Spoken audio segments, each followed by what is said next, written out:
Ninat MRC, au-delà de l'acte de destitution. Pour en parler, je suis en plateau ce soir avec Maître Paul Payéré. Bonsoir, Maître. Bonsoir Serge, bonsoir aux co-panélistes, bonsoir aux téléspectateurs. Je crois que c'est la énième fois que je reviens. Je suis encore très fier parce que j'ai été comme un peu suspendu sur le plateau. Je reviens aujourd'hui, merci beaucoup. Et je crois qu'on aura beaucoup à se dire, surtout avec confrère aîné, un jeune confrère, nous sommes tous. On suspend les gens, qu'il en soit? Non, quand je peux ne pas être sur le plateau, à un certain moment, je me dis peut-être... Vous dites que vous êtes suspendu? Non, du tout. Voilà, merci d'être venu une fois de plus, Maître Paul Payéré. Bonsoir, Elie Tchema. Bonsoir Serge-Alain. Voilà, bienvenue une fois de plus. Merci, je suis très content d'être sur votre plateau aujourd'hui, surtout que je me trouve en présence des trois éminents avocats. Oui. J'espère que j'aurai au moins le temps de dire quelque chose de bon aussi, parce qu'en face des gens comme celle-ci, c'est pas toujours évident. Oui. Et comme d'habitude, je vais saluer tous vos téléspectateurs. Et en reprécisant que vous faites bien de m'appeler sur ce plateau après 2 mois où j'étais sur le même plateau pour parler des chefs traditionnels. Okay. Merci pour l'invitation. Voilà, bonsoir Fidèle Djoumissi, Maître Fidèle Djoumissi. Bonsoir Saint-Jalin et salut à tous les téléspectateurs de Equinox Soir. C'est toujours un plaisir pour moi de revenir sur ce plateau pour éclairer l'opinion de nos concitoyens sur l'actualité. Ok. Maître Emmanuel Pincy, bonsoir. Bonsoir Serge-Alain et bonsoir à vous millions de téléspectateurs. Vous savez que je suis toujours très content d'être ici présent à votre émission, qui est une des émissions phares du Cameroun, et que c'est en face de moi des confrères qui sont conviviaux et en même temps compétents, et c'est un plaisir de découvrir monsieur spécialiste des chefferies traditionnels à côté de nous. Non, pas ça. Nous essaierons tout simplement d'être un peu à sa hauteur, hein, et de discuter de ce problème sans faux fuyant et en étant avec énormément de sérénité. Voilà, pour planter justement le décor, parole est au MRC. Maître Fidèle Djoumissi, est-ce que vous y voyez en l'acte du ministre Paul Atangandji un peu de politique? Bien, c'est politique. Pas seulement un peu de politique, c'est vraiment du politique, parce que là, c'est une persécution de plus. Persécution de plus? Oui, c'est une persécution de plus pour ceux qui militent au sein du mouvement pour la naissance du Cameroun. Donc, dans cet acte de destitution, le ministre a voulu régler le compte à un chef traditionnel qui a osé être militant d'un parti de l'opposition et qui plus est militant du mouvement pour la naissance du Cameroun. Donc, pour lui, c'est un règlement, c'est une sanction. Parce que, voyez-vous, tout à l'heure, vous avez donné les différentes dispositions du décret de 1977 qui organise les chefferies traditionnelles.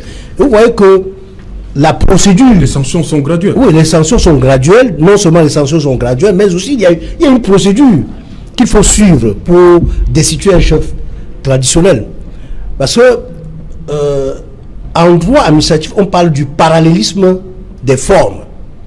Lorsqu'on prend une décision, il y a un processus pour arriver à la décision. Et lorsqu'on veut remettre en cause la décision qui a été prise, il faut reprendre le même processus.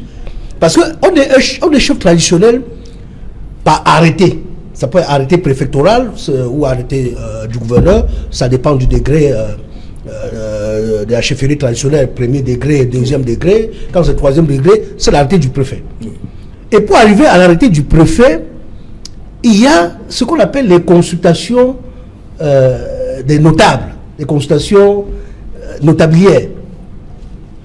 C'est-à-dire, lorsqu'on veut remplacer un chef traditionnel qui vient de mourir, parce que là, il faut rappeler aussi que les chefs traditionnels sont par nature inamovibles. Ils sont désignés ad vitam aeternam.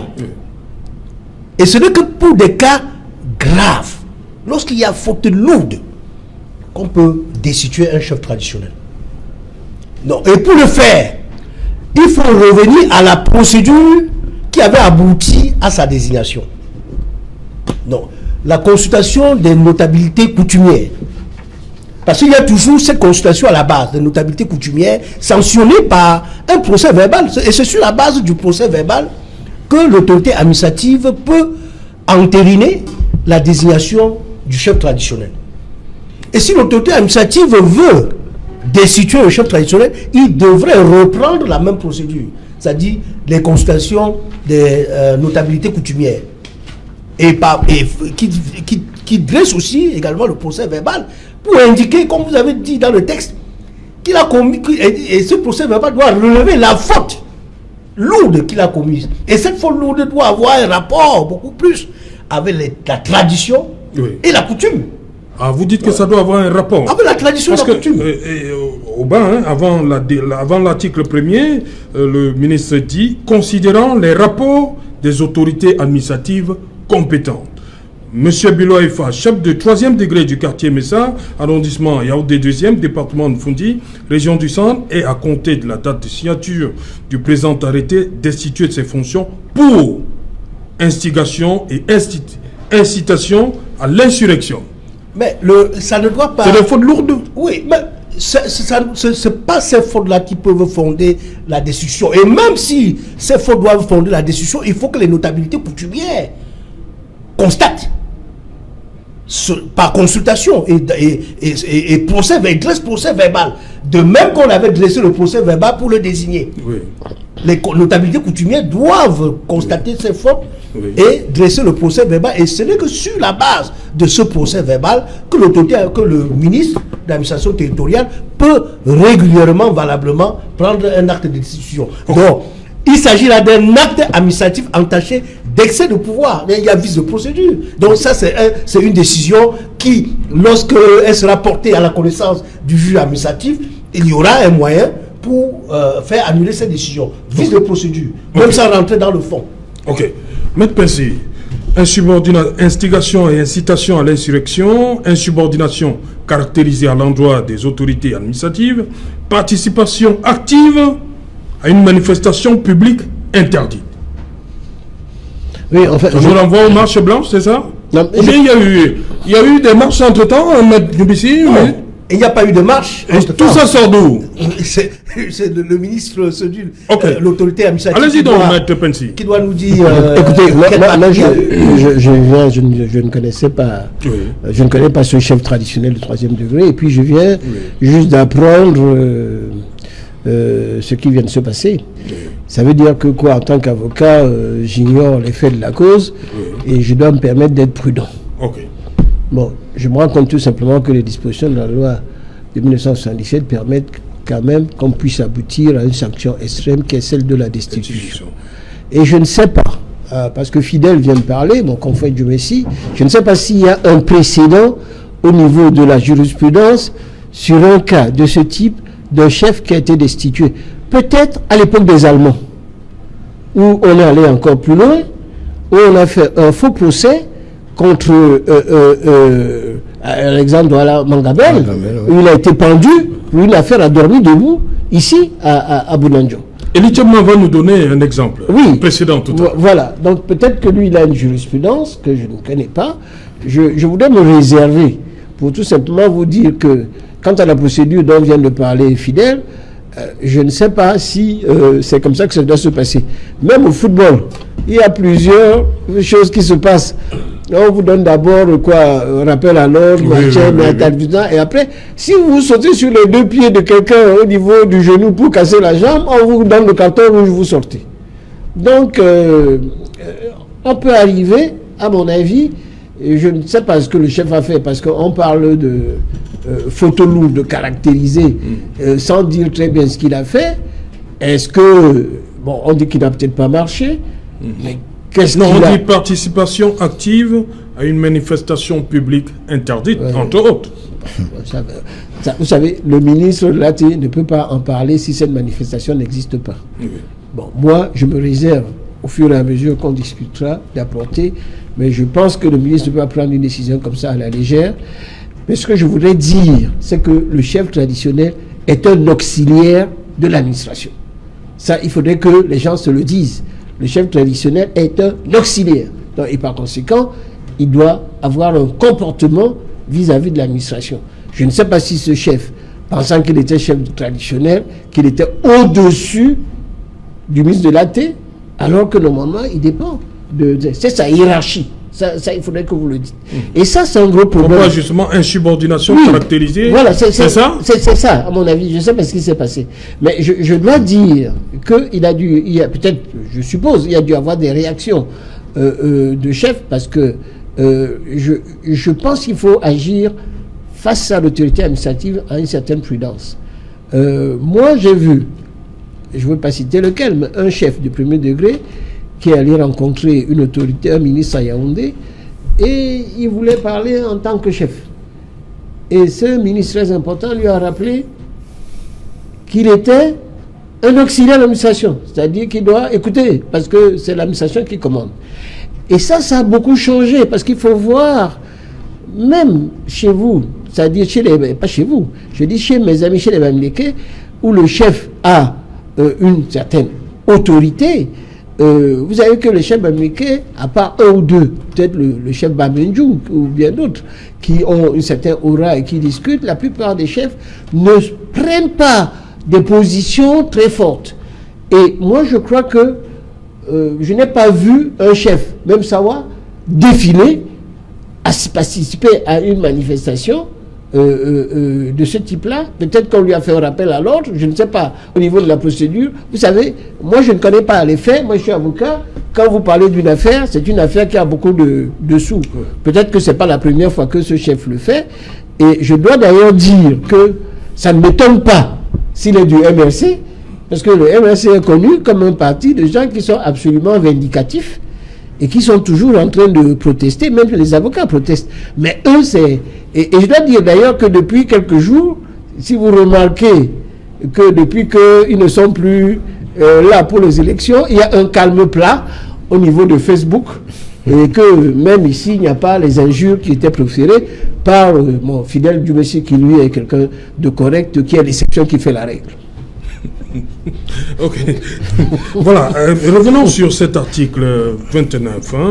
Les sanctions disciplinaires qui précèdent ne peuvent être infligées que si le chef a été préalablement appelé à donner des explications sur son comportement, son inefficacité ou son inertie. Voilà pourquoi j'ai demandé, parce que les sanctions ici n'ont rien à voir avec ce qui est évoqué là, ça c'est purement du politique. Tout à fait, s'il faut bien suivre la loi, parce que vous avez donné lecture des textes, oui. S'il faut bien appliquer ces textes, il faudrait qu'avant qu'on arrive à la sanction capitale, c'est-à-dire la destitution du chef, oui. passer par des avertissements, Oui. le rappel à l'ordre et tout consort. Bon, Avertissement. dans le cas Rappel à l'ordre, avertissement, blâme simple et blâme avec suspension. Voilà. Avant la destitution. Vous voyez donc dans ce cas-là, on comprend quelque part que ça sent quelque chose comme un règlement de compte. Bon, je ne sais pourquoi. Et c'est surtout ça, les chefs africains, surtout les chefs camerounais, normalement dans la généalogie des choses, c'est que les chefs, en principe, c'est la lignée de royale.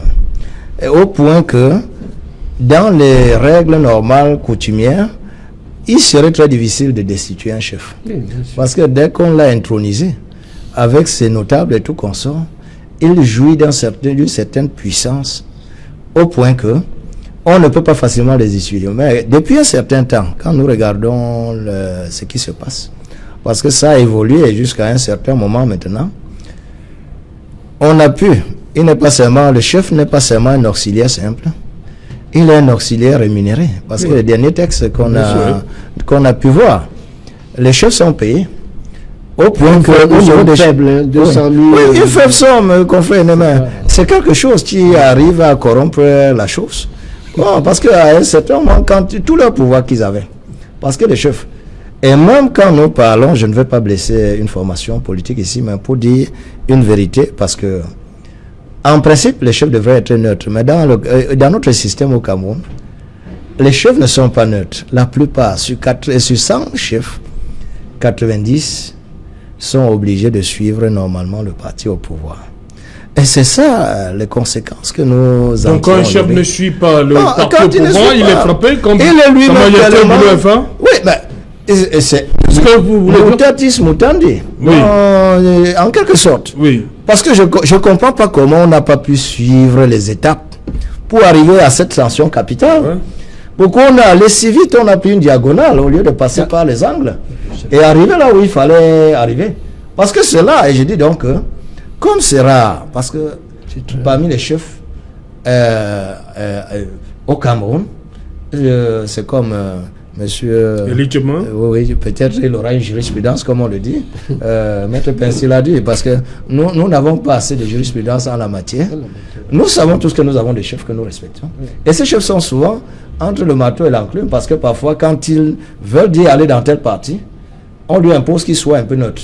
Et que les populations puissent choisir librement leur parti. Bon, dans le cas d'espèce, comme c'est... Je ne suis pas là pour faire le...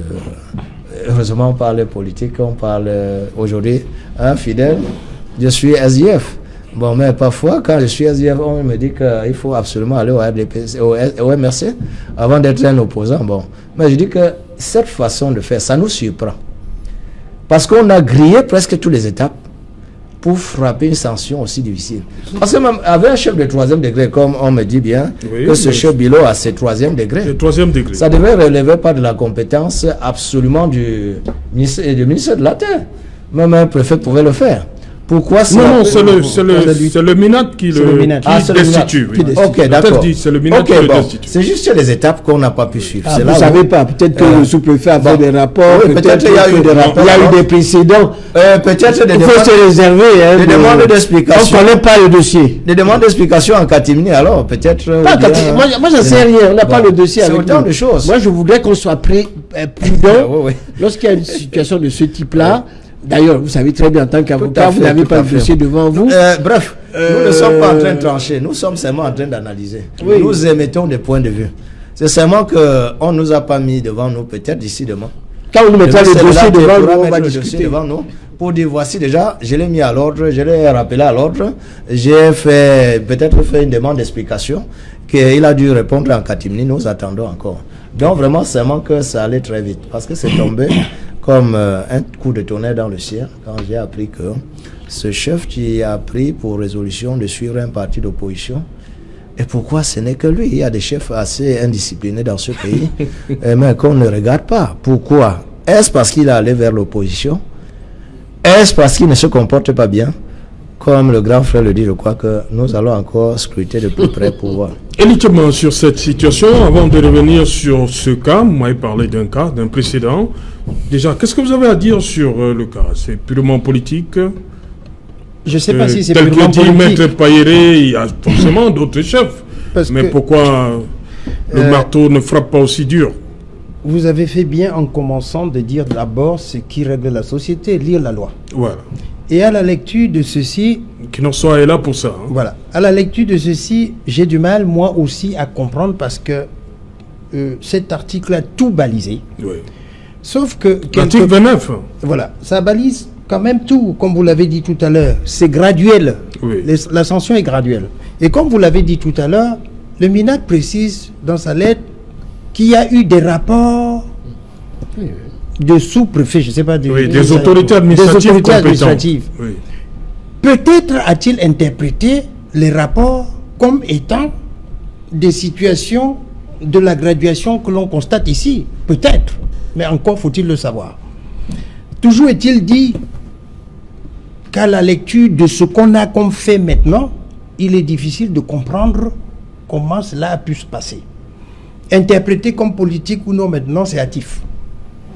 Par contre, l'histoire du Cameroun ne vit avec les chefs traditionnels que de ce genre de situation. Maître Pincy a évoqué tout à l'heure Gola Mangabel. Monsieur Ndjoumessi porte un nom, qui est le nom connu de Ndjoumessi Mathias, qui en 1950 accepte d'être président de l'UPC. Et quand il accepte d'être président de l'UPC, l'administration coloniale le destitue comme chef et impose à l'Église catholique de l'excommunier.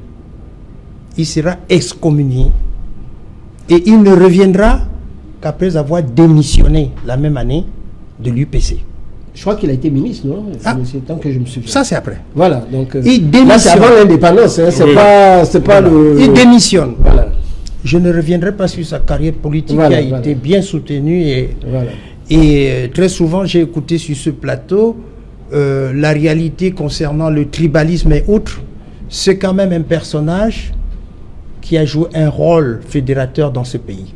Parce qu'il quitte en tant que président de l'UPC, après il va s'allier à André-Marie Bida. Oui. Et il va refuser de démissionner pour aller avec Ahidjo. Pourtant, il était bien le président du mouvement des paysans. Oui. Alors, Groupement des paysans Bamileke. voilà.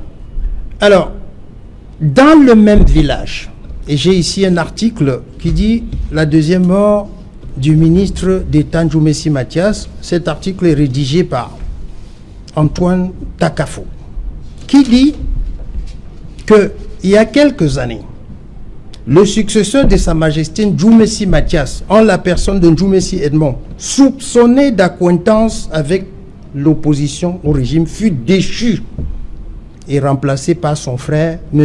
Kenlifak Marius, commissaire de police.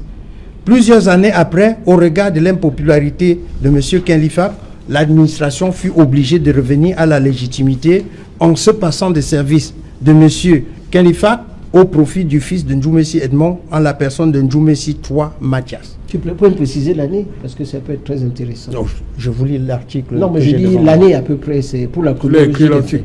L'année de rédaction de l'article. Je n'ai pas vu. Parce que Ndjoumessi Mathias, je sais que c'était quelqu'un de puissant. Voilà. Et que quand j'étais gosse, c'est quelqu'un quand même qui comptait et qui avait des prises de position qui étaient assez fortes. Et je pense que c'était un chef qui était respecté. Et tout à fait. Tenu compte, c'est-à-dire, il a tenu tête à Amadou Ahidjo, c'était pas quelque chose de facile. Pas seulement à Amadou Ahidjo, Français, puisque la fameuse phrase des Français qui parle de Français. l'épine au pied que constituent les Bamileke, c'était bien à cause de Ndjoumessi Mathias, parce qu'en 1947, il avait été capable de créer une coopérative des planteurs de café qui était capable de rivaliser avec la coopérative française. Voilà. Ça nous renvoie très loin. Ok. Mais il n'en demeure pas moins que ce genre de situation. Quand vous avez parlé de Mangabel, c'est avant lui. Hein? Oui, oui. Donc c'était beaucoup plus loin encore. C'est dans le cadre de l'analyse. Hein. Ah, ben je suis d'accord avec vous. Hein. Voilà. Donc je veux dire que... C'est un fait historique et réel. Voilà. Et vous voyez donc on pourrait éventuellement parler de réalité politique. Je suis d'accord avec lui quand il disait tout à l'heure. Et vous vous souvenez quand on a discuté sur ce tableau la dernière fois au sujet des chefs, moi j'ai dit ce qui a brisé le Cameroun, c'est la colonisation. Parce que cette colonisation, ayant constaté la puissance des chefferies, a tout fait pour les fragiliser en essayant de briser tout ce qui était comme force. Il revient après, puisque rien n'était presque suffisamment écrit à ce sujet-là, avec la fameuse loi que vous lisiez tout à l'heure, Oui, de 77. de 77, qu'à partir de ce moment-là, on transgresse tout ce qui est valeur traditionnelle. En ce sens qu'on transforme les chefs en, il a eu le mot, auxiliaire de l'administration, qui est payé et qui, du coup, devient soumis à l'État. Alors, vous vous souvenez que la dernière fois... C'est pourquoi l'expression insubordination revient tout le temps. Sûr. Bon, je ne sais pas si c'est le terme exact. Oui.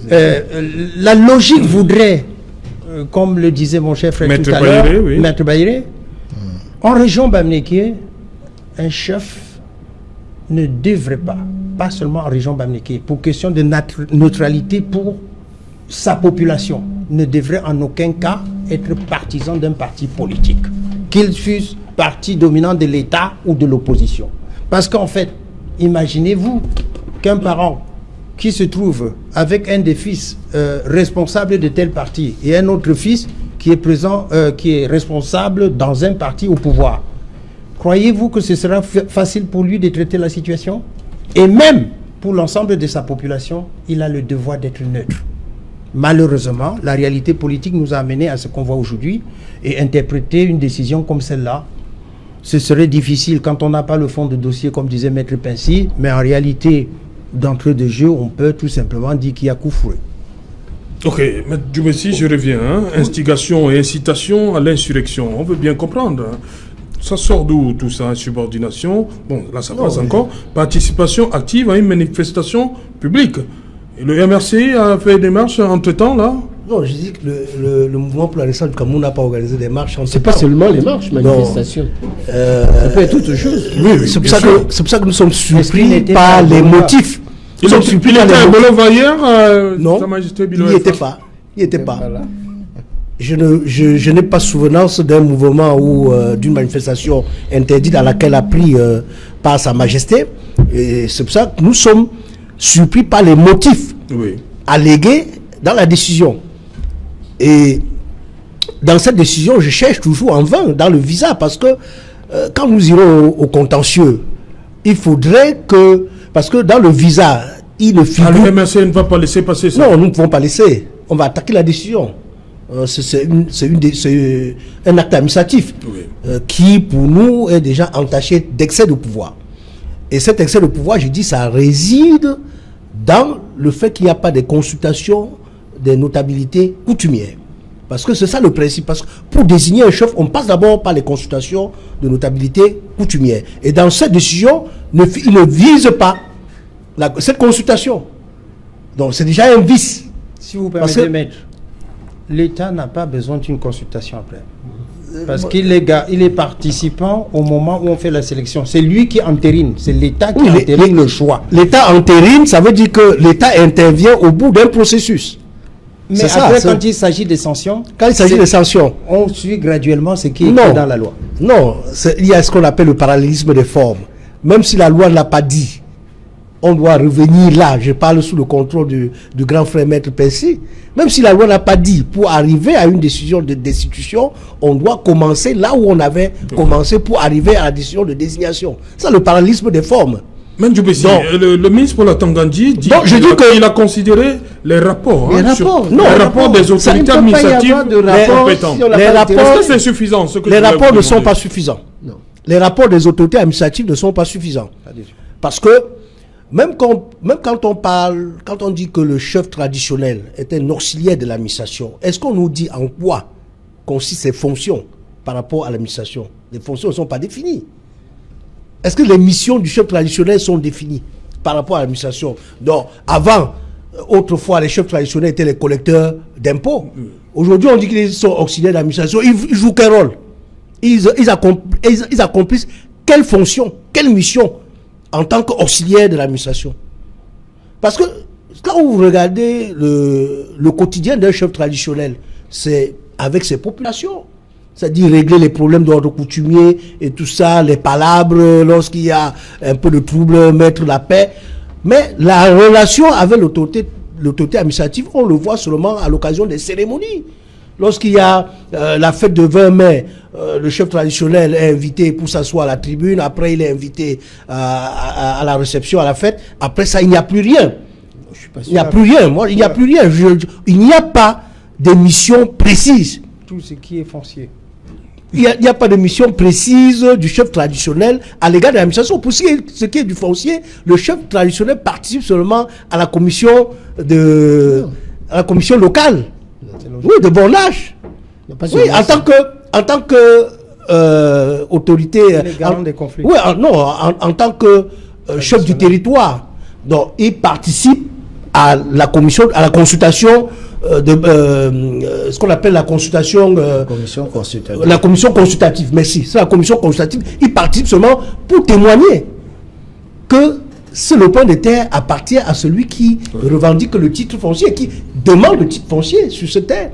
Donc il n'y a pas de mission précise que le chef traditionnel assume en tant qu'auxiliaire d'administration. Lorsqu'on parle d'auxiliaire, nous sommes les auxiliaires de la justice. On connaît nos fonctions comme avocat. En tant qu'auxiliaire de la justice, on sait que nous pouvons plaider, nous pouvons recevoir même les missions de la justice. Parce que la justice peut nous désigner même comme expert. la justice peut nous désigner même comme administrateur provisoire d'une société en difficulté. Donc, s'agissant du chef traditionnel, on ne voit pas les missions qui sont claires par rapport à l'administration. Donc, leur mission, c'est par rapport aux populations relativement aux coutumes, aux traditions et un peu la mission de conciliation entre les populations pour le maintien de la paix. Ok. Je peux lui donner donc, moi, je voudrais ajouter que le cas de Majesté Biloua Efa, et comme Elie l'a relevé tout à l'heure, quand on fait l'histoire des sanctions infligées aux chefs traditionnels, on voit toujours qu'on a sanctionné des chefs qui ont refusé de collaborer avec le pouvoir.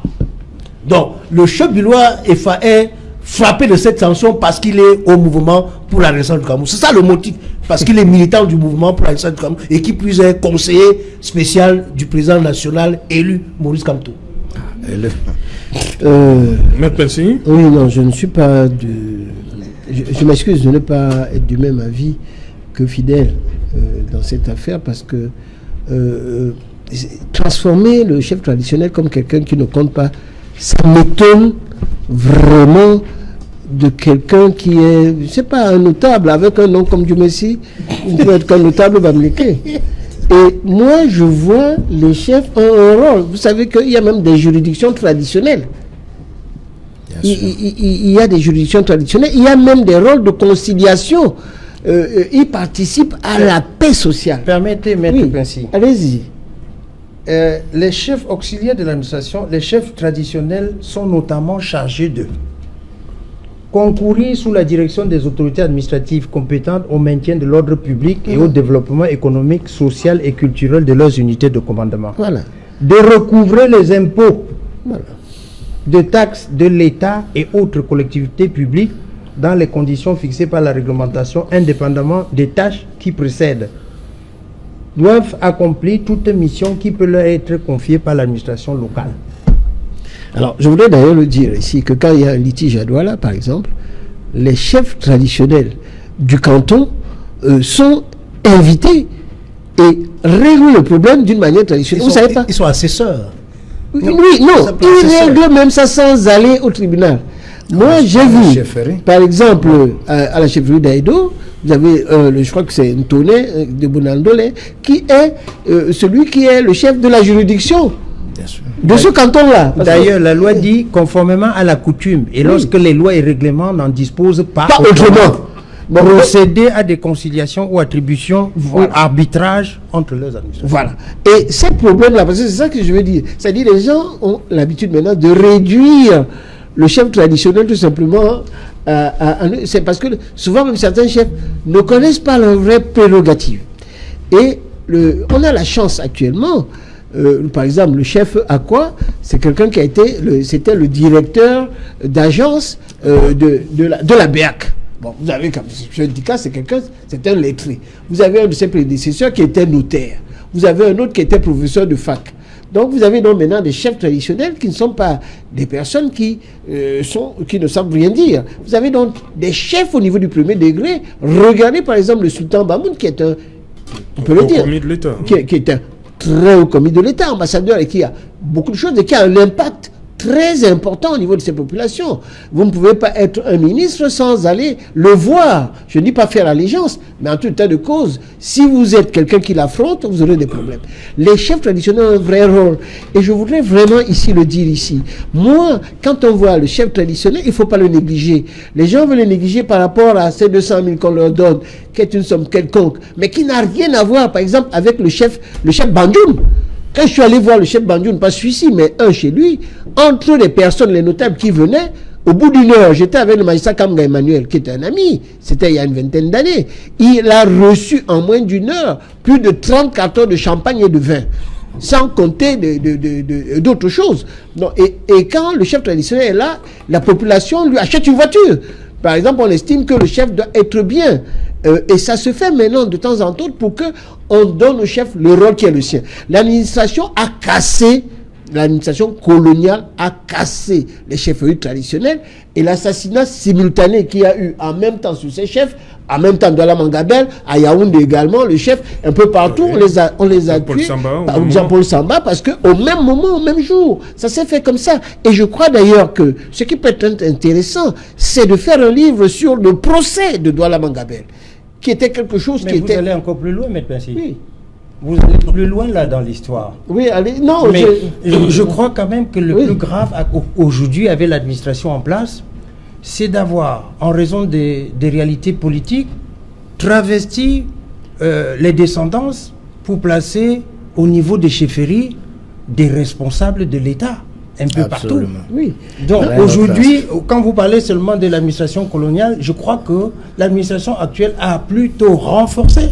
Parce que quand vous dites, même dans certains villages où on prend des lettrés et tout, c'est très souvent, si vous le regardez bien, des anciens fonctionnaires qui subitement deviennent... Non, c'est dans la lignée. Ça, c'est pas... Si vous regardez la loi, je crois que c'est la loi de 68, hein, vous regardez comment ça se passe, ça ne se passe pas comme ça. On ne va pas prendre quelqu'un qui n'est pas dans la famille pour le faire. Je viens de vous prendre le cas de Senju. Non, ça, il y a des exceptions. Et je connais plusieurs villages à l'ouest. Oui.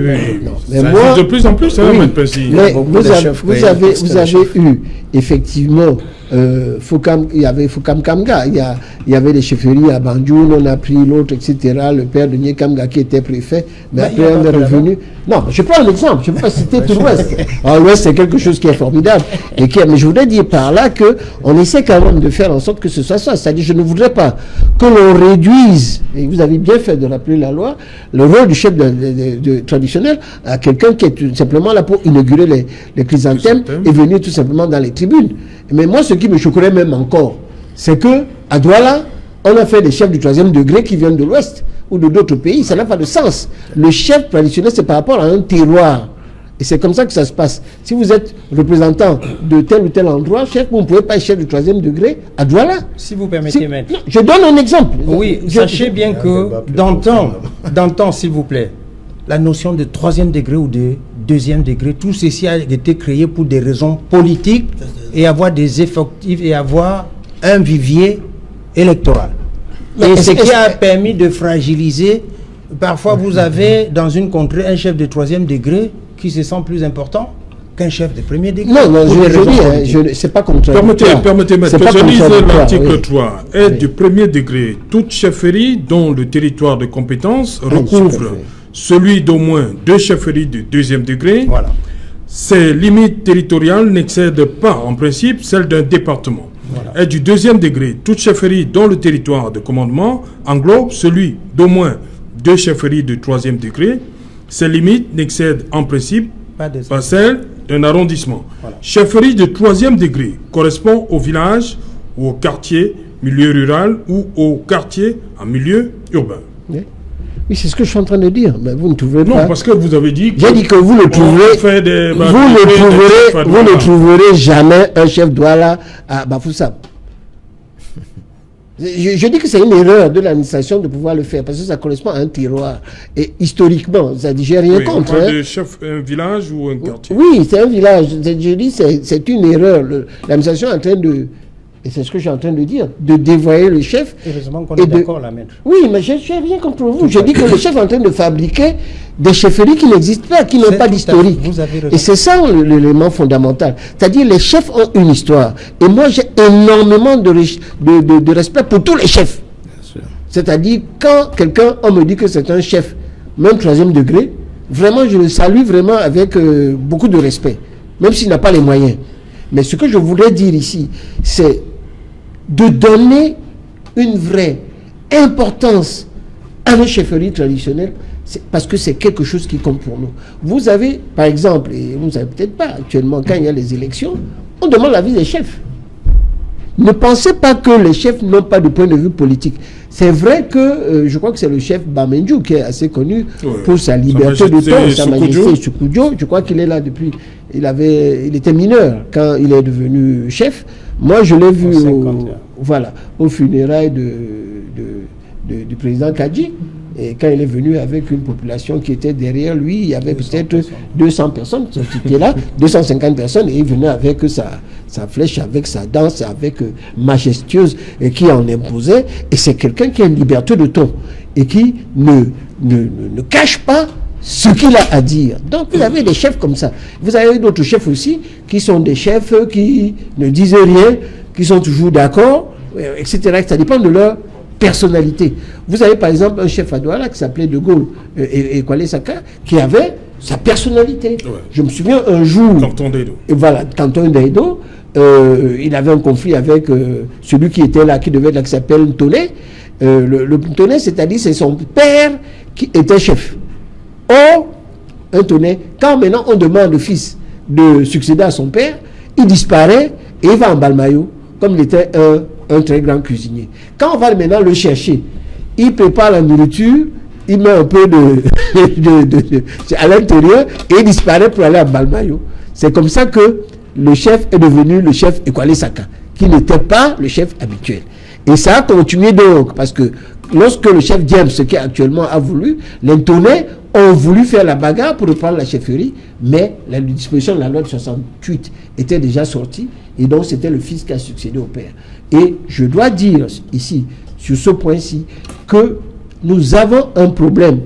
Ce n'est pas parce que tel a beaucoup plus d'argent et beaucoup autre chose. Moi, je pense qu'il faut revaloriser les chefs. Le problème qui se pose avec ce chef-ci, quand on dit qu'il y a eu des rapports, ça veut dire que c'est peut-être un multi-récidiviste.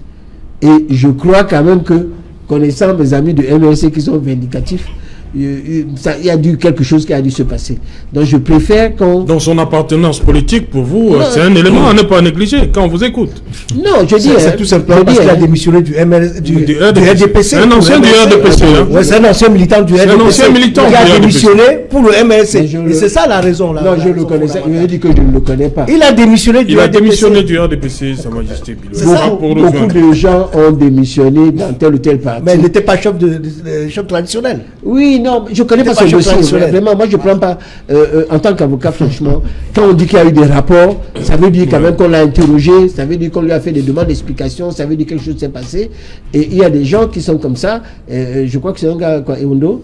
Oui, vous savez, Angola, là-bas, à Yaoundé, c'est les gens souvent qui sont têtus, ils te balancent un mot comme ça parce qu'il est chef.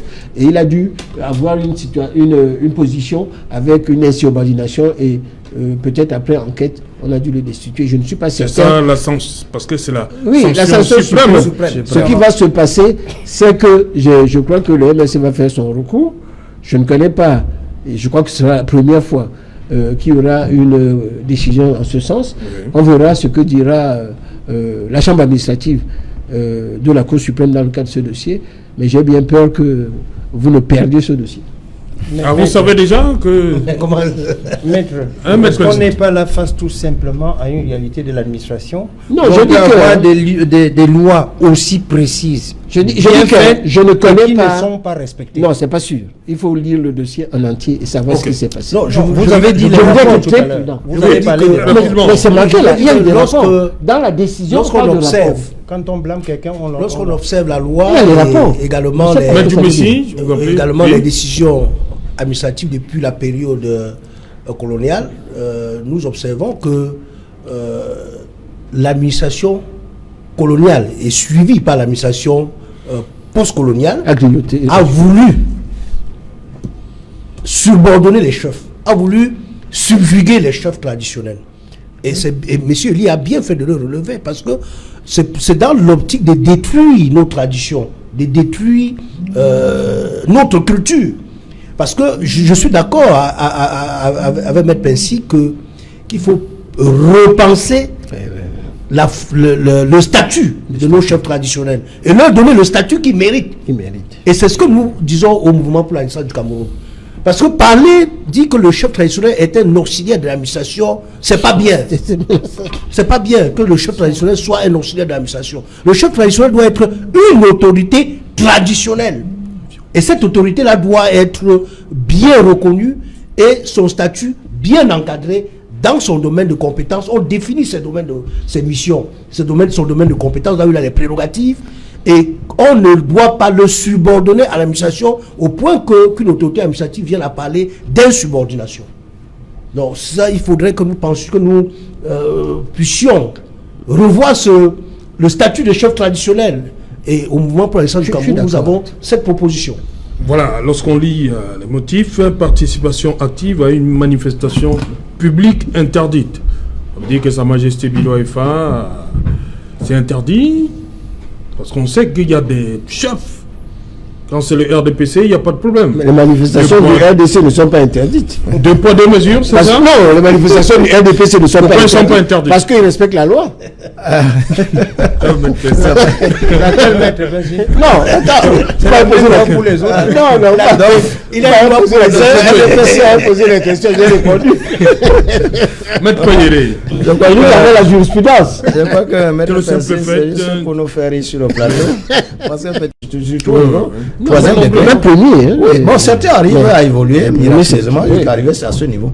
Donc, c'est quelque chose qui arrive aujourd'hui. Même les ministres, La plupart des ministres. Le président du Sénat et de l'Assemblée nationale. En même temps, ils sont des cadres de l'administration, en même temps, ils sont des chefs. Or, on savait dans l'ancien temps que ces chefs, c'était des gens qui restaient pour garder le patrimoine villageois. Mais on voit aujourd'hui des intellectuels, même s'ils sont nommés au village, ils ne sont jamais au village, mais ils répondent au nom de chef troisième. Non, ils sont Sa Majesté. Sa Majesté, ils se Sa coquinette. Donc c'est autant de choses que l'administration coloniale a essayé de tuer. Le système en place a pris cela et accorde cela à qui veut et peut retirer à qui veut. En termes de jurisprudence, il y a eu des cas. Bon, je suis Bagan d'origine, arrondissement de Galim dans les Bamboutos. À un certain moment, les élites ont été un peu fâchées. Je crois, j'étais en ce moment à l'université vers les années 88, 89, 87, 88. Bon, les gens ont porté une plainte au niveau de la présidence de la République et de la primature. Bon, on a examiné. Je n'ai pas vu le vent qui a emporté Bilo Efa. Arrivé, le chef a dit, j'ai mes arguments. Il s'est justifié. Et il est resté. Donc, c'est rare pour des chefs vraiment qui sont intronisés. C'est rare. Bien intronisés, là, venant de la ligne royale. C'est très rare. Si je ne connais pas si Biloa, c'est un nommé ou c'est un élu. Parce qu'on a aujourd'hui des chefs, même quand Maître Pensy parlait des chefs de troisième degré venant d'ailleurs. Oui. La plupart, ce sont les élections. Nous voyons les élections. Bon, c'est autant de choses. Dans le grand nombre on cherche aussi, est-ce que dans la source, dans les racines africaines, est-ce qu'on élisait le chef? Non. Le chef n'est pas élu. Non. Quand le chef, il est déjà là, il connaît son successeur. On sait déjà que si le chef manque aujourd'hui, on va placer telle personne. Et c'est dans le sang. Ce n'est pas par l'élection. Si on va aller en démocratie jusqu'à dans les chefferies, c'est autant de choses qui arrivent. On est en train de travestir. On est en train de travestir. Les chefferies qu'on connaissait au départ, et c'est pourquoi dans mes propos liminaires, je disais encore en plus, parce qu'ils n'étaient pas tellement bien payés. Maintenant, on a sorti des textes pour dire qu'ils ont tel montant. Jusqu'à ça se bagarre pour les chefs de quartier. Dans le village, c'est la bagarre pour se faire placer. Avoir ne serait-ce que 50 000 par mois. Et surtout répondre au nom Sa Majesté. C'est autant de choses.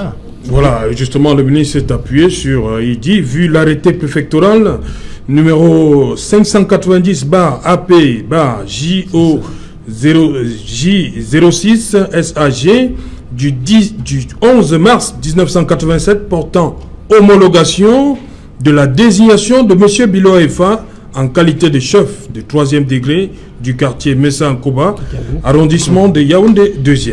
Depuis 87, quand même. Sa Majesté Bilo Efa.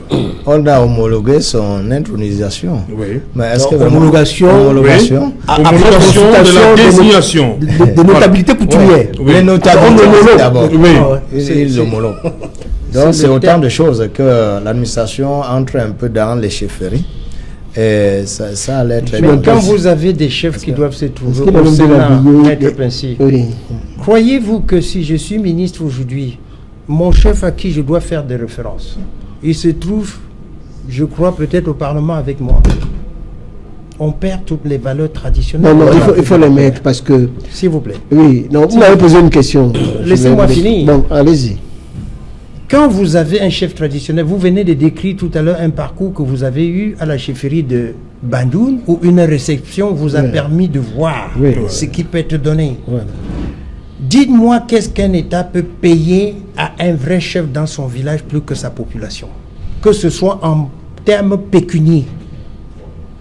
À partir du moment où il choisit donc d'être à l'administration, il est fragilisé dans son pouvoir. C'est exact. Et tout le monde se met à son niveau. Je vous prends pour témoin quelques photos que vous voyez parfois sur les télévisions, où un ministre qui arrive dans le village doit se faire suivre par son chef. Ici, c'est tout simplement parce que là, le pouvoir de l'administration brise le pouvoir traditionnel, ce qui ne devrait pas être possible. Vous avez évoqué quelque chose tout à l'heure. Il faut savoir qu'avant 77, avec les colons, la loi disait plutôt qu'en cas de non-respect de l'administration, on était déchu. Je crois que ceci a été écrit tout simplement pour graduellement essayer de diminuer, mais tout simplement dans la pratique, il me semble que ça ne change pas si bien. C'est ce que je voulais dire. Voilà. Ndjoubessi, vous restez sur... Oui, bon, on va revenir après le journal. Bonsoir Nadine Yambou. Le 20h, c'est dans un instant. Au menu ce soir, Nadine.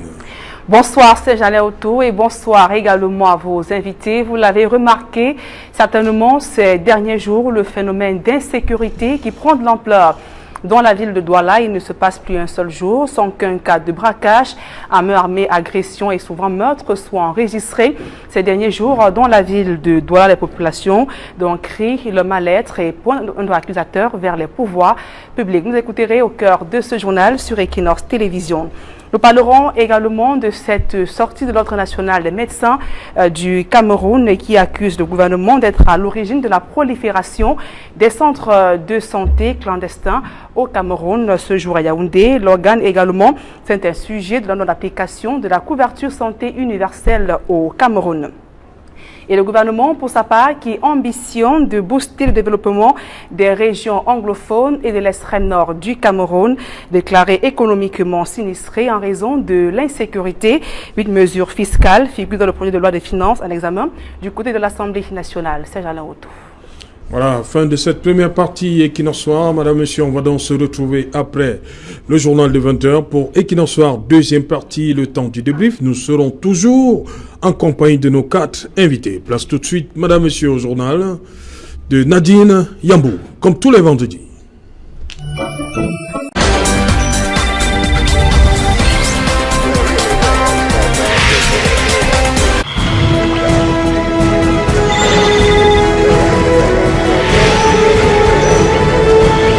Sur le plateau Equinox Soir, deuxième partie, le temps du débrief, toujours en compagnie de Maître Emmanuel Pincy, Maître Fidèle Djoubissi, Maître Paul Payere et Eli Tchema. Eli Tchema, le ministre de l'administration territoriale pour la Tangandji, dit que le président de la République a des informations concrètes. Il sait, c'est pourquoi il a convoqué le corps électoral et c'est pour cela qu'il y aura bel et bien élections législatives et municipales dans le nord-ouest et le sud-ouest, le 9 février. Serge Alain, je voudrais bien rêver que ce soit vrai. Mais j'ai bien peur au regard de la situation qu'on a déjà eue pendant les présidentielles où tout avait été suffisamment bien présenté et quelques temps par après, nous avons vu sous vos chaînes les réalités. Mais aujourd'hui, puisque c'est le ministre de l'administration territoriale, garant de la sécurité dans notre pays qui le dit, permettez-moi de rêver que ce soit vrai pour que ça fasse plaisir aux Camerounais. Mais lorsqu'on constate la réalité du terrain, comme je crois hier ou avant-hier, vous l'avez sorti sur vos écrans. Oui. L'installation du sous-préfet. Le convoi du préfet de la Mentchoum a été attaqué. Nous ne pouvons rester que sur le doute, en essayant de croire que le ministre de l'administration territoriale a tous les arguments nécessaires pour nous rassurer. Mais je reste quand même sceptique. Ok. Maître Paul Payere, vous aussi vous avez dit que tant que vous avez demandé au président Biya de résoudre ça avant le 9, sinon Ouais. Ce n'est pas sur les starting blocks. Oui, le SDF l'a dit par imitation au suivisme. Parce que la question anglophone est très préoccupante pour le SDF, parce que c'est l'un des bastions. Nous ne disons pas que c'est le bastion, comme les gens passent le temps à dire que c'est le bastion. Mais au SDF, les choses sont... M. Pension dit le socle granitique. Vous dites que c'est... Bon, c'est l'un des bastions. L'un des bastions du social-démocratique. Le SDF est basé pas seulement là-bas, c'est à l'ouest, dans le littoral, dans le centre. Mais vos élus, la plupart de vos élus, la majorité de vos élus, pour le moment, parce qu'il y a la 9e législature venait du Nord-Ouest. On le sait, mais pas pour autant dire que si ça ne fonctionne pas là-bas, ça ne va pas fonctionner ailleurs. Le SDF tient la dragée haute un peu partout au Cameroun, surtout ici dans le littoral ou dans le centre. Pourquoi pas l'ouest? Donc, mais il y a quelque chose, parce que bon, le SDF, lors de la conférence de presse du premier vice-président, il a dit des choses que les Camerounais comprennent. Le SDF n'a pas tellement dit que nous n'allons pas aux élections. On a posé des conditions, parce qu'on se dit, et c'est depuis qu'on attire l'attention du chef de l'État par rapport à ce problème, et c'est pourquoi quand il a dit grand dialogue, le SDF est parti, parce que le SDF a soif que cette zone soit pacifiée, que le Cameroun vive en paix. C'est pourquoi nous l'avons dit, nous sommes prêts à aller aux élections, nous avons déposé des dossiers, mais il faudrait bien que, avant le 9, qu'il pacifie cette zone. Surtout et si ce n'est pas fait? Bon, si ce n'est pas fait, je crois que le SDF c'est un parti dynamique. Les dossiers sont déjà déposés d'ailleurs. Nous le savons. Parce que nous ne sommes pas pour l'option boycott, mais nous savons que au fur et à mesure nous travaillons sur le terrain pour voir. Ça peut se jouer à deux vitesses. Oui. Ok. Maître Percy, le Nord-Ouest et le Sud-Ouest, vous, le ministre se veut rassurant. On dit souvent que la présidentielle a eu lieu, mais est-ce que c'est la même chose? On ne peut pas comparer. Est-ce qu'on peut comparer la présidentielle aux législatives et municipales? Ce cas, tout simplement que aussi bien les présidentielles, les législatives que les municipales sont régies par le code électoral que vous connaissez parfaitement. Et si vous lisez, je pense que c'est la disposition de l'article, je crois, 121 du code, on ne peut plus proroger ad vitam aeternam, tout simplement Article 170. Oui, 18 mois. 18 mois maximum. Article 170. Bon, donc vous ne pouvez pas continuer ad vitam aeternam de les proroger. Donc on va arriver à une situation où on peut plus proroger et vous allez avoir des communes, et à ce moment-là, qu'est-ce qu'il faudrait faire? Vous pensez qu'il faudrait encore que le préfet, c'est pire quoi, la réponse que les gens veulent donner, c'est-à-dire en disant de proroger ce qui est impossible, va aboutir que ce soit une autorité administrative qui doit gérer les communes. Moi je pense que c'est une mauvaise chose. Donc les élections auront lieu, le SDF fera ce qu'il voudra, son chantage ne marche pas.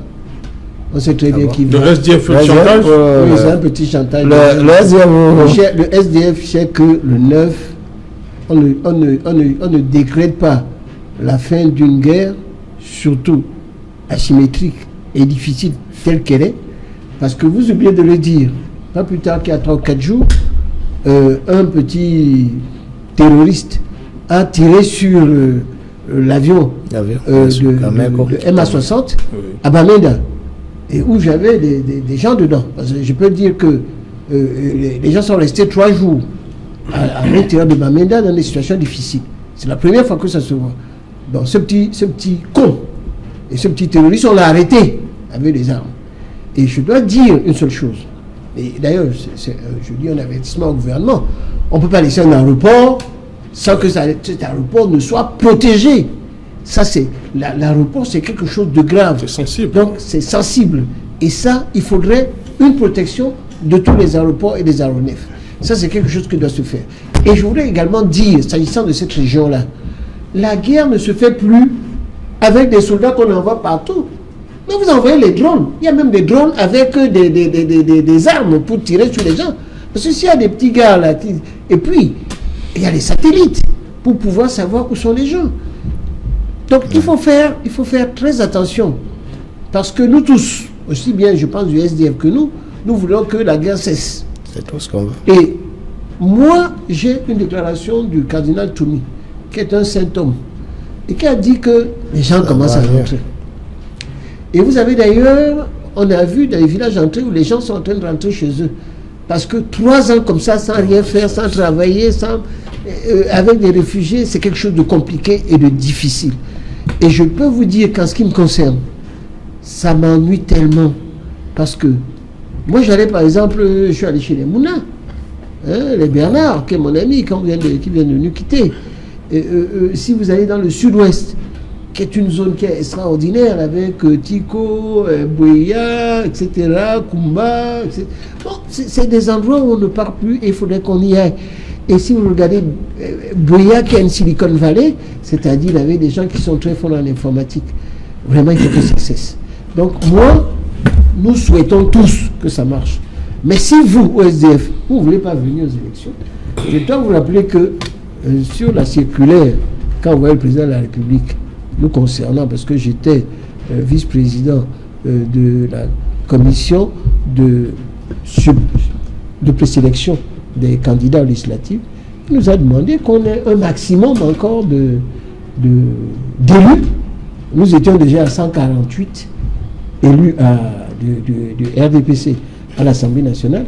Imaginez que le SDF ne vienne pas. Donc vous êtes prêt à aller à 180, c'est ça? Non. On Il y a Cabral Libi qui aura des candidats, et j'espère pour lui, dans l'Union et ceux qui auront ces candidats, il n'y aura pas de vide juridique. La nature a horreur du vide. Je crois que la Vous serez fier d'avoir 180 députés à l'RDPC? Je ne voudrais pas. Non, on ne peut pas accepter. La solution, d'ailleurs, que de la première qu'avait donnée Kamto, en disant que ce serait idiot de ne pas aller aux élections parce qu'on a horreur du vide, c'était ce qu'il avait de mieux à faire. Ce qu'il a dû faire là, je ne sais pas ce qui lui est arrivé, je ne sais pas si une mouche l'a piqué, je ne sais pas si c'est les 9 mois de prison qui ont déglingué son cerveau pour venir changer cela, mais je crois que le SDF est bien content de pouvoir récupérer sa place en disant que nous serons là pour être là. Moi, je souhaite vraiment que je suis contre les boycotts dans toutes les élections. Parce que, et je le dis ici, ceux de mes amis qui se sont sacrifiés et qui ont dépensé des millions dans certains partis politiques, dont le MRC, et de faire ceci, je ne parlerai pas de celui qui se croyait déjà maire, du Douala 5e, mais qui n'est pas là, et qui passe son temps à pleurer. Je dois dire que j'ai pleuré un peu avec lui, parce que franchement, c'était très dur. C'est pour ça qu'aller aux élections, ce serait une bonne chose pour les Camerounais. On ne peut pas proroger au niveau des municipales. Et ne laissez pas l'autorité administrative gérer les mairies. Voilà, Maître Fidel Djoubissi, Maître Pensy dit qu'on ne peut pas proroger éternellement, mais je crois que l'article 9 de la loi fondamentale est clair dans son alinéa 2. Le président de la République peut, en cas de péril grave, menaçant l'intégrité du territoire, la vie, l'indépendance ou les institutions de la République, proclamer par décret l'état d'exception et prendre toutes les mesures qu'il juge nécessaires. Il en informe la nation par voie de message. Oui, Serge Alain, je voudrais d'abord m'adresser à mon confrère Maître Pensy pour dire que... Vous voulez répondre à Maître Pensy? Oui, il faut qu'il réponde. Il faut que je lui réponde d'abord. Parce que tout à l'heure, il a parlé de la décision du mouvement pour la Renaissance du Cameroun de ne pas participer et à laisser croire à vos auditeurs que le professeur Maurice Kamto a changé d'avis. Non, nous n'avons pas changé d'avis. C'est parce que vous ne suivez pas de façon constante les positions du mouvement pour la Renaissance du Cameroun. Parce que le professeur Maurice Kamto avait toujours dit que nous participerons à cette élection, mais prendre part à cette élection, c'est acter pour la partition du Cameroun. Non, c'est pas ça le premier discours. Oui, c'est ça le discours. C'est sur les réseaux sociaux. Il a dit que le boycott c'est une mauvaise chose, nous irons aux élections. Il l'a dit en Mondiovision. Je peux même vous passer ça sur mon portable tout de suite. Le premier discours. Le premier discours et quelques jours après, il change d'avis. Le discours qu'il a tenu, c'est de prison, ça change. Non. Nous étions toujours constants dans notre position. Nous avons dit, prendre part à ces élections sans que le nord-ouest et le sud-ouest ne soient pacifiés, c'est acté pour la partition du Cameroun. Donc, et c'est pour ça que nous avons constaté que le gouvernement n'a pas fait des efforts pour qu'il y ait la pacification dans cette zone, et nous avons adopté une stratégie qui nous a permis de nous de dire aux Camerounais que nous n'allons pas cautionner cette forfaiture. C'est ça qu'il faut comprendre. Parce que à l'heure actuelle, l'on observe que dans cette région, il ne pourrait pas avoir élection, parce que la situation s'est même plutôt aggravée depuis l'élection présidentielle. Parce qu'à l'élection présidentielle, on a annoncé qu'il y a eu un taux de participation de 5%. Ça, c'est le chiffre officiel. Et lorsqu'on va dans le concret, donc on vérifie dans la réalité, on se rend compte que le taux de participation, c'est 0,05% dans cette région. Vous avez vos propres chiffres. Nous n'observons pas qu'il y a un mouvement de retour dans le nord-ouest et le sud-ouest. Il n'y a pas de mouvement de retour. Mais le cabinet ni des déplacés, ni des réfugiés. On observe. Vous doutez de la parole du cardinal Toumi? Est-ce que nous avons vu? On n'a pas vu ce mouvement de retour. Si, il y a même on a vu le mouvement de déplacés, les mouvements de réfugiés, mais on n'a pas le mouvement de retour. Et c'est vous qui avez relevé tout à l'heure que les armes continuent à crépiter dans cette zone. Et dans ces conditions, nous ne pensons pas qu'il peut avoir des élections. Et il y aura les élections. Et actuellement, dans le nord-ouest, il n'y a que le département de la Mézam, pour une partie, le département de Donga-Mantou, qui sont sous le contrôle de l'État. Le reste est sous le contrôle des sécessionnistes. Et dans ces conditions, comment pourrons-nous aller à des élections? Comment les gens pourraient voter? Donc, j'aimerais bien voir si le 9 octobre, on peut voir des mouvements des électeurs dans le nord-ouest, le sud-ouest et le 9 février. Le 9 février, si on pourrait voir le mouvement des électeurs dans tous les arrondissements du nord-ouest et du sud-ouest. Ok. Justement, est-ce que la vie de la nation n'est pas menacée? La vie de la nation est en danger parce que la nation, parce qu'aller à ces élections avec l'exclusion du nord-ouest et du sud-ouest, là, l'intégrité territoriale est menacée. Donc il faut l'état d'urgence. Non, ici c'est l'état d'exception. Nous rentrons dans l'article 9.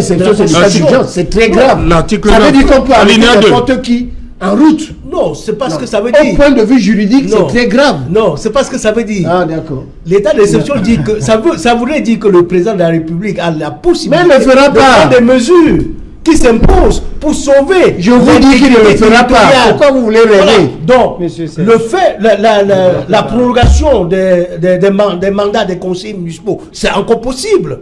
Non. C'est encore possible. Même si... Théoriquement possible. Non, la loi a prévu 18 mois. Voilà. On est à 16 mois. Mais le président de la République, même par ordonnance, peut modifier l'article 170 pour donner encore plus de prolongation. Ouais. L'article 170. Même par ordonnance. Même par ordonnance. Vous rêvez, monsieur. Même par ordonnance, il peut pour sauver l'intégrité, pour sauver l'intégrité du pouvoir, pour sauver la paix dans notre pays. Moi, je vous dis qu'il ne fera rien. Il a la possibilité de le faire. Il a refusé de le faire. Mais comment il a la possibilité? Moi, je vous dis de RDPC, pas l'avoir autorisé. Mais acceptez quand même qu'il a la possibilité de le faire. Ouais. Au point de vue théorique, au point de vue légal, dictateur, au point de vue légal, il a la possibilité. Le président de la République peut même, comme vous avez dit, en cas de déclarer qu'il y a une exception et faire n'importe quoi. Il y a même l'état d'urgence qui peut déclarer. Là, à ce moment-là, on va venir ramasser les gens dans la rue, on va vous arrêter n'importe comment. La situation sera pire que ce que vous voulez.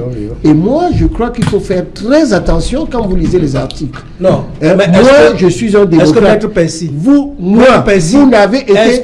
Est-ce que l'article 170 du Code électoral ne peut pas être modifié? Par qui? Par le Parlement. On est sans Parlement. Oui, même si c'est pas par le Parlement, ne veut pas. Même par ordonnance. Par ordonnance, c'est possible. Le président ne veut pas. Oui, par ordonnance, c'est possible. Oui, le président ne veut pas. Donc, il veut la partition du Cameroun. Même si vous faisiez la danse du ventre. Le président ne veut pas, ça veut dire le président veut la partition du Cameroun. C'est ça. Je suis en train de vous dire d'une manière ferme que les élections auront lieu. Oui, avec la partition du Cameroun. Et que vous êtes out. Quant au 2025, il n'est pas là. Il faudrait qu'il soit là en 2032. Et s'il veut être là en 2025, il faudrait qu'il demande à un monsieur qui aime ça, qui vend son parti, qui s'appelle Kouvondo. Vous pouvez peut-être être avec le parti unitaire. C'est votre seule possibilité pour que Kanto se transforme en parti unitaire pour prendre la succession de Cabral Libye. Quand on vous a donné la réponse, quand on lui-même vous a donné la réponse, il a dit que ce n'est pas le fait d'être président qui le préoccupe. C'est le changement dans le pays, c'est que le pays avance. C'est pour ça qu'il a dit, vous l'appelez le président, il n'est pas né, il n'est pas c'est né. pour ça que vous l'appelez tous les jours le président. Il n'est pas né inscrit sur son front qui va être président de la République du Cameroun. Il ne sera pas, il est fini. Voilà, il vous l'a dit. C'est pas être président du Cameroun qui le préoccupe, mais c'est plutôt le bien-être des Camerounais. Et nous aussi, c'est le bien-être des Camerounais. Elie Tchema, sur cette situation, vous êtes pessimiste? Il y a des camps qui s'affrontent. Le RDPC est hyper optimiste. De l'autre côté, l'opposition a émis des réserves. Le SDF a donné au président jusqu'au 8. Vous pensez que c'est faisable? On peut résoudre la crise avant le 8 février? Le miracle peut s'opérer. Le miracle peut se comment? Ça peut arriver. Si vous permettez, Serge, on est à une 60aine de jours des élections. Et avec ce que je viens d'écouter sur le plateau de votre télévision, je suis abasourdi. Soit peut-être que j'ai mal compris, mais je crois que lorsqu'on fait de la politique, il y a un minimum quand même de respect de part et d'autre, je vais dire, entre les différents responsables de partis. C'est la polémique, hein, vous savez, la politique... Permettez, s'il vous plaît. Je crois que sur un plateau, considérer les uns comme, je ne sais pas, des noms, avec des noms de hibou, je crois que, non, surtout quand les gens ne sont pas présents, s'il vous plaît, Maître Pensy. J'ai écouté... Vous tapez tous les jours sur le président de la République, vous tapez tous les jours sur les ministres qui ne sont pas là. Moi, je parle de mes propos, s'il vous plaît. Maître Pensy, les lois, s'il vous plaît, Maître Pensy, les lois sont faites pour réguler la société, mais les lois ne gèrent pas une république. S'il vous plaît. Vous citerez les articles comme vous voudrez. Après 3000 morts, on compatit. Alors, moi, je pense, nous avons élu un président de la République qui, à tout moment, avec le pouvoir qu'on lui a donné et avec ce que le Cameroun vit, d'être capable de donner un sens qui fasse rêver la République. Quand que les lois nous disent qu'on ne peut plus rien alors qu'on voit des morts, je crois que parler aujourd'hui des postes, de nombre de personnes au Parlement, de nombre de maires, les morts sont plus importants. Il faut éviter les morts. Et s'il y a une solution qui nous permet d'ici 61 jours, d'ailleurs vous parlez des élections municipales, si on dit qu'il y a beaucoup de gens qui sont partis de leur région, comment fera-t-on en 61 jours pour amener tous les votants là où ils se trouvent? Il faut rêver, hein, monsieur. Je voudrais bien mettre, je vous l'ai bien dit, et c'est mon souhait, qu'il y ait des charters qui transportent peut-être vous êtes de quel parti? Parce que moi je ne sais pas. Vous êtes pire que l'opposition. Non. On vous appelle société civile, s'il vous plaît, mais vous êtes pire que l'opposition. Je vais vous dire quelque chose. Je vous dis que le président de la République ne va rien faire. Il va laisser les élections. Permettez-moi de parler quand même. Non, je parlais en tant qu'au niveau de communicant officiel du RDPC. Vous avez dit sur ce plateau. Vous avez dit sur ce plateau, et je me souviens bien, Maître Pensy, quand on partait au dialogue national, j'ai entendu des propos ici qui disaient qu'il fallait condamner Camto, il fallait faire ceci, le président ne peut pas... Je crois que, s'il vous plaît, le président de la République tient encore sa boussole, puisque je crois qu'à tout moment, à chaque fois, il a été à la hauteur de prendre des décisions valables. Ah d'accord. Vos positions ne sont que des positions personnelles. Pas du tout. Et je ne crois pas que... C'est une position officielle du parti. Et le président l'a dit. Je vous espère que demain, on ne va pas encore répété, pas plus tard qu'hier. Et le ministre de l'administration territoriale l'a répété. Pourquoi vous voulez faire croire qu'on va reporter les élections? Non, je ne pense même pas et je ne crois pas qu'on reporte. J'ai tout simplement le rêve que le président peut encore prendre des dispositions qui permettent que les élections se passent sans pour autant qu'on soit sur un plateau au moment où on souffre autant d'être dans des invectives. Elles auront lieu. Merci, maître. Ok. Maître Payere, je demandais si vous avez espoir que d'ici le 8, quelque chose peut se passer. Ouais, mais, on parle du statut spécial, ça peut... Oui, bon, le statut spécial, c'est un autre problème qui se pose parce qu'on ne sait pas qu'est-ce qui est dans ce contenu. C'est le problème, il faut définir le contenu du statut spécial. C'est vrai, ça suscite des grains d'espoir à certains compatriotes. Et tout cela, bon, c'est comme le discours de Toumi, quand Toumi revient, c'est quand même une sommité, c'est un monsieur qui a quand même vécu d'une manière pas très corrompue, il n'est pas tellement dans toutes les choses comme on le dit. Et quand il va dans une commission, quand il revient, il y a des petits pas qui évoluent, ça évolue. Donc nous espérons. Le miracle peut s'opérer. C'est vrai, certains n'ont pas pu déposer des listes à certains endroits. C'est assez regrettable. Et tout ce qu'on veut, ce n'est même pas seulement aller postuler pour les postes, c'est surtout la pacification de la zone. Parce que quand le nôtre souffre, nous en souffrons tous. C'est pourquoi quand le SDI est allé au grand dialogue, nous espérons, nous demandons que ces gens puissent se réaliser. Mais en attendant, nous ne sommes pas allés au boycott. Nous n'avons pas boycotté au SDF, nous avons déposé les dossiers. Donc nous espérons que les choses peuvent s'opérer de manière positive. Mais si les choses s'opèrent au niveau vous avez évoqué 3 points. Hein. Il y a d'abord, vous avez dit que la guerre perdure dans le nord-ouest et le sud-ouest, le système électoral qu'il faut revoir, et enfin les tracasseries administratives. Si quelque chose est fait au niveau du nord-ouest et du sud-ouest. Nous ne pensons pas qu'en 60 jours, quelque chose puisse passer dans le nord-ouest et le sud-ouest sans que les mesures qui ont été prises d'abord dans le cadre du grand dialogue n'aient au moins un commencement d'exécution. Maître Paille vient d'évoquer la question de statut spécial dont on ne connaît pas le contenu. Et lorsqu'on va à des élections locales, comme les législatives, comme les municipales, est-ce que sans connaître ce qui est dans le statut spécial, est-ce qu'il n'y aurait pas une incohérence entre le statut spécial et les conseils municipaux? Parce que le statut spécial doit prendre en considération le développement local, c'est-à-dire l'autonomie locale. Et l'autonomie locale ne peut pas être considérée sans les conseils municipaux. Donc, il y a dans cette affaire un peu de la démagogie à l'égard de nos compatriotes du nord-ouest et du sud-ouest, cette histoire de statut spécial, qui est sans contenu. Donc il y a tromperie, il y a duperie. Parce que s'il n'y avait pas de duperie, on aurait d'abord donné le contenu avant d'aller aux élections locales. Okay. Et ceux qui croient, ceux qui continuent à penser, à croire qu'il y aura élection dans cette partie du pays, c'est-à-dire le nord-ouest et le sud-ouest, nous surprennent parce que nous avons vu le mouvement de présélection des listes dans tous les différents partis. Okay. Est-ce que je peux mettre ici à défi ici de nous démontrer si le RDPC s'est déployé dans le nord-ouest et le sud-ouest pour la présélection des candidats? Il n'y a pas eu.